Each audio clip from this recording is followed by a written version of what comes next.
श्री परमात्मने नमः। श्री चैतन्य चरित्रावली अध्याय दक्षिण के शेष तीर्थों में भ्रमण। प्रभु ने सरलता के साथ कहा, इस शरीर का जन्म गौड़ देश में भगवती भागीरथी के तट पर नवद्वीप नाम के नगर में हुआ है। प्रसन्नता प्रकट करते हुए पुरी महाराज कहने लगे, ओहो, तब तो आप अपने बड़े ही निकट संबंधी हैं। श्री अद्वैताचार्य को तो आप जानते ही होंगे। मैं अपने गुरुदेव के साथ पहले नवद्वीप गया था। वहाँ पर जगन्नाथ मिश्र नाम के एक बड़े श्रद्धालु ब्राह्मण हैं। उनकी पत्नी तो साक्षात अन्नपूर्णा देवी ही है। मैंने एक दिन उनके घर भिक्षा की थी। उस ब्राह्मणी ने मुझे बड़ी ही प्रसन्नता के सहित भिक्षा कराई थी।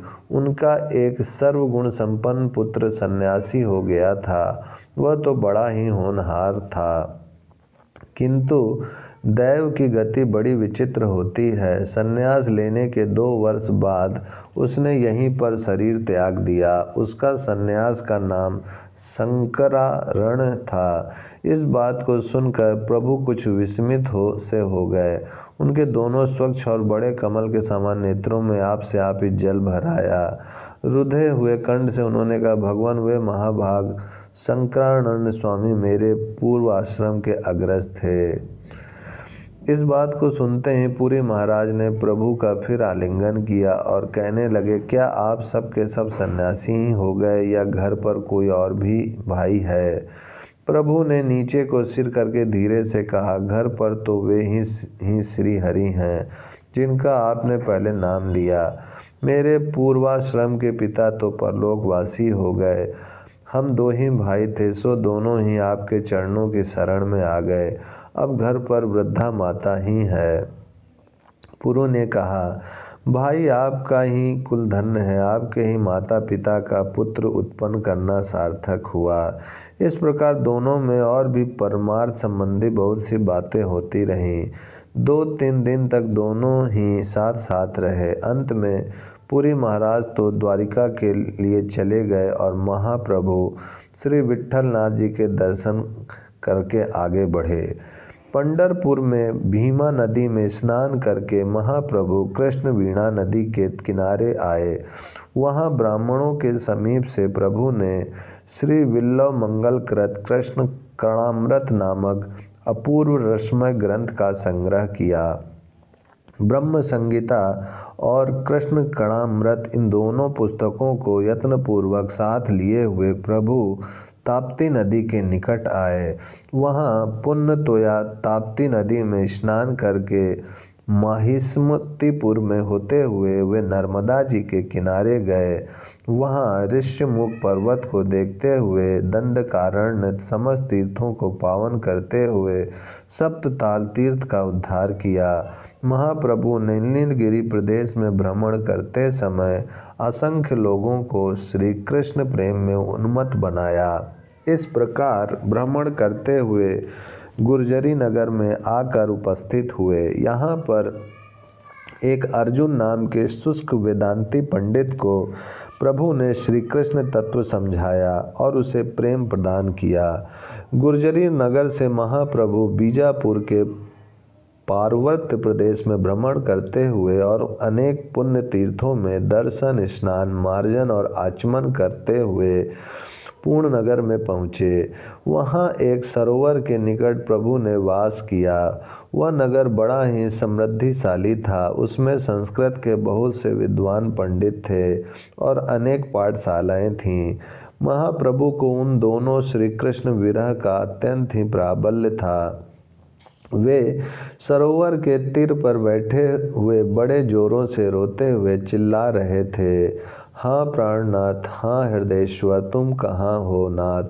दर्शन दो प्राण वल्लभ, शीघ्र आओ, तुम कहाँ छिपे हो? प्रभु के करुण क्रंदन को सुनकर बहुत से नर नारी वहाँ एकत्रित हो गए। उनमें कुछ अपने को तत्वज्ञानी मानने वाले शुष्क तार्किक भी थे।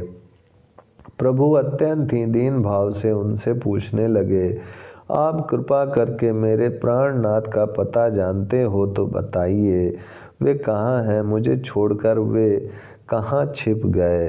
उन पंडितों में से एक अत्यंत ही शुष्क हृदय वाला पंडित बोल उठा, तेरे कृष्ण इस जल में छिपे हैं। बस इतना सुनना था कि महाप्रभु उसी क्षण छलांग मारकर जल में कूद पड़े। लोगों के आश्चर्य का ठिकाना नहीं रहा, सर्वत्र हाहाकार मच गया। बहुत से पुरुष उसी क्षण सरोवर में कूद पड़े और महाप्रभु को जल से बाहर निकाला। इस पर सभी लोग उस पंडित को धिक्कार देने लगे। वह भी अपना समूह लेकर मारे शर्म के उसी क्षण चला गया। यहाँ से चलकर प्रभु भोलेश्वर होते हुए जिजुरी नगर में पहुँचे। यहाँ पर खांडवा देव का बड़ा भारी मंदिर है। यहाँ एक बड़ी ही बुरी प्रथा है, जिस कन्या का विवाह नहीं होता उसे माता पिता देवता के अर्पण कर देते हैं और उसे देवदासी कहते हैं। उनमें अधिकांश दुष्चरित्रा और व्यभिचारिणी होती हैं। महाप्रभु ने जब यह बात सुनी तब वे स्वयं इन अभागी पतिता नारियों को देखने के लिए खांडवा देव के मंदिर में गए। प्रभु ने अपनी आँखों से उन अभागिनियों की दुर्दशा देखी। उनकी दयनीय दशा देखकर दयामय श्री चैतन्य उनसे बोले, देवियों तुम धन्य हो, तुम्हारा ही जीवन सार्थक है। अन्य स्त्रियों के पति तो हाड़ मांस के पुतले, नश्वर शरीर वाले मनुष्य होते हैं, किंतु तुम्हारे पति तो साक्षात श्री हरि हैं। गोपियों ने श्री हरि को पति बनाने के लिए असंख्यों वर्ष तप किया था। असल में सच्चे पति तो वे ही नंद नंदन हैं। इसलिए तुम सब प्रकार से मन लगाकर श्री कृष्ण नाम का ही कीर्तन किया करो, श्री हरि के ही नाम का सदा स्मरण किया करो। उनका नाम पतित पावन है। सच्चे हृदय से जो एक बार भी यह कह देता है कि मैं तुम्हारी शरण हूँ, तो वे सभी पापों को क्षमा कर देते हैं।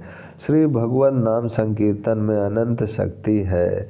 यह कहकर महाप्रभु स्वयं अपने दोनों बाहुओं को उठाकर उच्च स्वर से हरि नाम संकीर्तन करने लगे। उस समय प्रेम के भावावेश में उनके दोनों नेत्रों से अश्रुओं की धारा बह रही थी। शरीर के रोम खड़े हुए थे।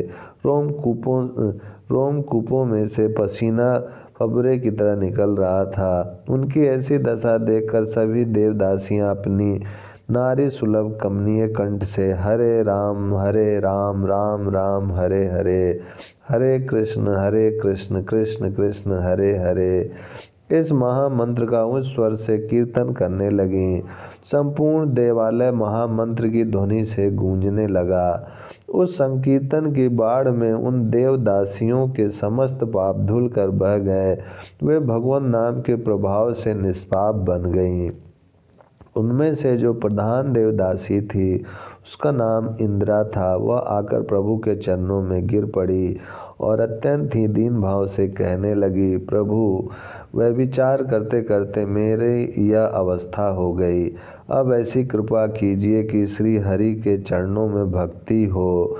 प्रभु ने उसे धैर्य बंधाते हुए कहा, देवी श्री कृष्ण दयामय हैं, वे दीनों पर अत्यंत ही शीघ्र कृपा करते हैं। तुम उनका ही भजन करो, उनके ही शरण में जाओ, तुम्हारा कल्याण होगा। प्रभु की आज्ञा सिरोद्धार करके उसने अपना सर्वस्व दीनहीन गरीबों को बांट दिया और स्वयं भिखारिणी का वेश बनाकर मंदिर के द्वार पर भिक्षान से निर्वाह करती हुई अहनिरत श्री कृष्ण कीर्तन में मग्न रहने लगी। और भी कई देवदासियों ने उसके पथ का अनुसरण किया। ओम शांति शांति शांति।